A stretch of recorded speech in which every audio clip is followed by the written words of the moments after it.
Okay, so this week we're gonna be looking at pretty much China in particular. And before we dive into medieval China, I wanted to draw your attention to the map here of the Mongol Empire. So previously we talked a little bit about the expansion of the Mongols, and as you can see in this map, um, this is a huge empire, right? All semester you've been looking at rise and fall of empires. And this one is pretty much probably the most impressive of all the empires we've studied. Just in the looking at the scope of the expansion, right? So if you just draw your attention here, first of all, basically China has been swallowed up. Korea, talk about Korea soon. Notice that Vietnam is not taken, nor Japan. India is going to, this will impact India in the long run, especially as we start moving into the early modern era and the Mongol Empire. And then finally, you can see here in what is Russia, Eastern Europe, you have the Mongols, the Middle East, making an impact. So it's really impressive. And as I mentioned in the other lecture, this is the establishment of trade routes. This is one of the things that comes about because of this expansion. All right, so let's jump all the way over to China and look at what's going back there. So last we left China, we looked at the Han Empire and how the Han Empire built upon the centralization that happened under the Qin dynasty. So the Han dynasty expands on that, but eventually the Han dynasty falls, and you have these kind of like small kingdoms ruling in this middle period. Then the Sui dynasty comes to power. This dynasty lasts for a short time period. It's led by Emperor Wendi and then Yangdi. And the biggest contribution here is the Grand Canal Project. Now, this will be important, especially as we move to the Song Dynasty. And the Song Dynasty is known for its navy, these um, naval passages, and these impressive boats that the Song Dynasty builds upon earlier technology. But what kind of gets it started is this Grand Canal project that starts under the Sui dynasty. Now, the Sui dynasty will then give rise to the Tang dynasty. And the Tang dynasty, we've already kind of looked at earlier as we looked at the rise of Buddhism in China and the way that Indian Buddhism, through a missionary effort under figures like Ashoka, um, eventually became part of the Chinese culture. So it's under the Tang Dynasty where that really begins to take off, and we already saw that there was problems with that, especially as it was um, going to competing for influence against Taoism and Confucianism. So um, that is the Tang Dynasty. Tang Dynasty, you can see, is a couple hundred years. This has the famous Emperor Zhongzong, and there's a famous affair he had with Yang Gufi in 1719 to 1756. In fact, this is a really famous story plot in not just Chinese history, but also in like poetry and fictional accounts and stuff. And speaking of that, figures like Tu Fu and Li Bai um, are considered some of the greatest cultural thinkers of Chinese history, and they lived through some of this stuff that went on. So there's a there's a lot of in Chinese history. This affair has a lot of impact. In fact, there's a rebellion that happens known as the An Lushan Rebellion, the General An Lushan Rebellion, and this mistress of the emperor Yang Gufi was actually part of it. So it has a big impact, and we'll see that the Song Dynasty will react to this. The fact that the emperor had, as some of the story goes, the emperor had kind of forsook his attention to the region, placing too much trust in the generals, and this led to this attempted coup of sorts. So, like I said, it has a pretty major shakeup. So the Tang, you can see the map here of what it looks like.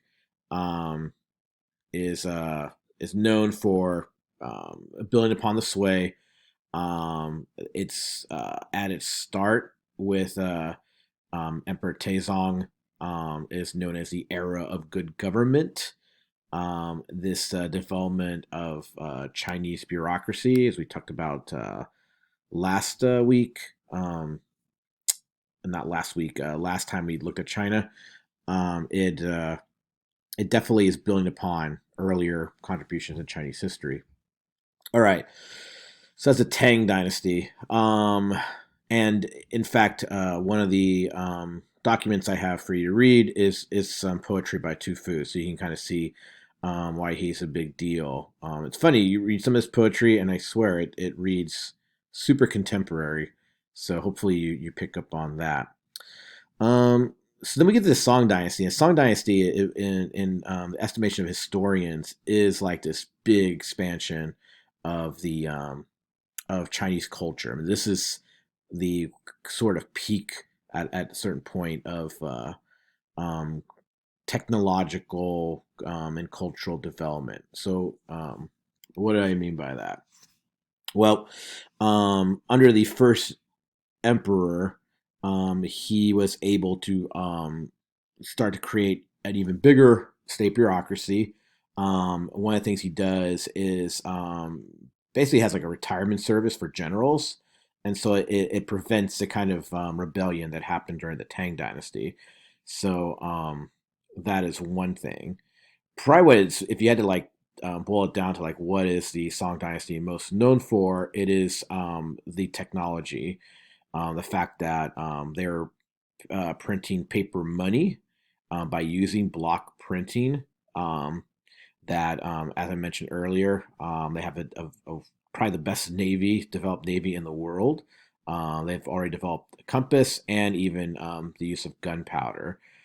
So they're the first culture to really use paper money, and that's a huge, huge, huge development. So all these things, earlier dynasties had elements of this, but it was just with the Song that you've kind of gotten to the peak of this development. And clearly, the Song dynasty is the most advanced culture probably in the world. Population growth is really building up during this time period. Um, Another thing that's connected to this Song is the rise of Neo Confucianism. Neo Confucianism is uh, a philosophy that basically is a development of all the tensions that came with the rise of Buddhism, especially under the Tang Dynasty. And again, we looked at that earlier. But what happens is there is so I mean if you look at it in China, especially during like the Qin Dynasty, you had Confucianism rise, you had legalism kind of developed off of that. Then Buddhism showed up, and Buddhism is competing with Confucianism, Taoism, and so from this mix, eventually Neo Confucianism is created, and what happens is a guy named Zhu Xi, creates a philosophy that kind of incorporates all these different ideas. So he um, takes stuff from Confucius, the Analects of Confucius, the Rhymes of Mencius, and other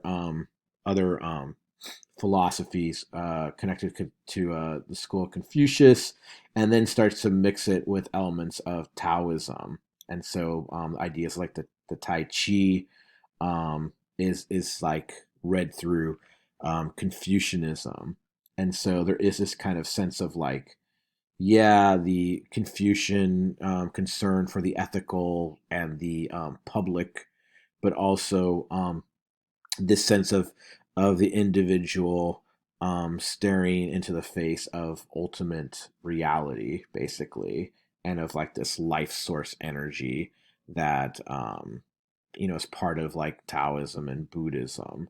So and all this is kind of wrapped around in sort of a meditative practice, but even like a sense of like um rationality, I guess, or logic, I should say, some close to that.